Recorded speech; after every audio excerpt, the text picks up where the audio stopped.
છે કે ઔદ્યોગિક એકમો માટે ફરજિયાત ફાયર એનઓસીની સૂચના બાદ હવે વિવાદ સર્જાયો છે। જીઆઈડીસીના મુખ્ય ઇજનેરના પરિપત્રથી વિવાદ સર્જાયો છે। દેશના સૌથી મોટા કેમિકલ ક્લસ્ટર અંકલેશ્વરના ઉદ્યોગ મંડળે પરિપત્ર રદ કરવાની માંગણી કરી છે। ફેક્ટરી એક્ટ હેઠળ નોંધાયેલા ઉદ્યોગોને અલગથી એનઓસીની જરૂર નહીં તેવું ઉદ્યોગ મંડળનું કહેવું છે। પરિપત્ર અભ્યાસ વિના જાહેર કરાયાનો આક્ષેપ છે। પરિપત્રમાં ગેરસમજ થાય તેવા મુદ્દા હોવાનો દાવો થઈ રહ્યો છે।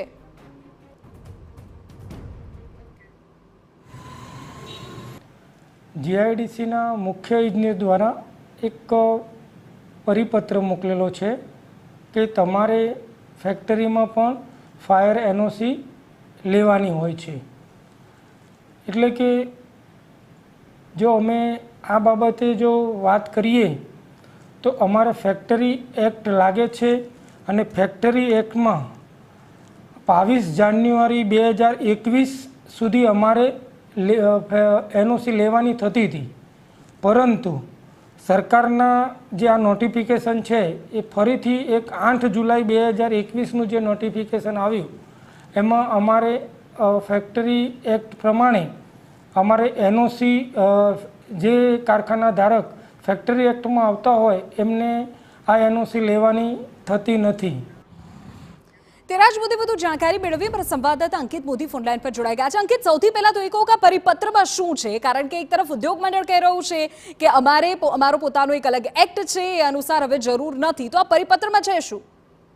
જી વિધિ, ચોક્કસ આ મામલામાં હવે વિવાદ એ સર્જાયો છે કે ફાયર એનઓસી આપે કોણ અને કોણે લેવાની અને કોણે નથી લેવાની, આ તમામ બાબતો વચ્ચે અસમંજસ સર્જાય છે। આ કન્ફ્યુઝનની વચ્ચે ચોક્કસ જીઆઈડીસીના જે ચીફ એન્જિનિયર છે તેમના અને ઉદ્યોગ મંડળો વચ્ચે ખટરાટ સર્જાયો છે।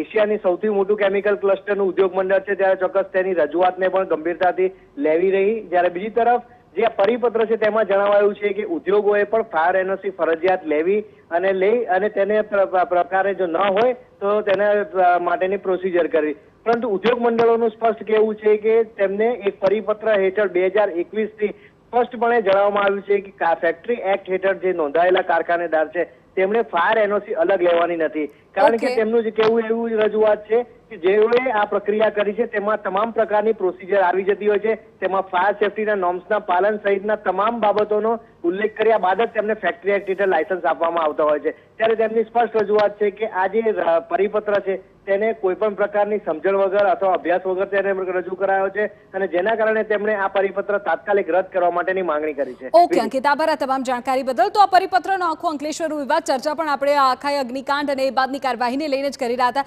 ટાબરા સાહેબ, સૂક્ષ્મમાં આપની પાસેથી એ સમજવા માંગીએ છીએ કે આ પ્રકારની અસમંજસમાં જ અકસ્માત સર્જાય છે અને અગ્નિકાંડ સર્જાય છે અને લોકોનો જીવ જાય છે, કચાશ ક્યાં રહી જાય છે? ફાયર વિભાગ યોગ્ય સમય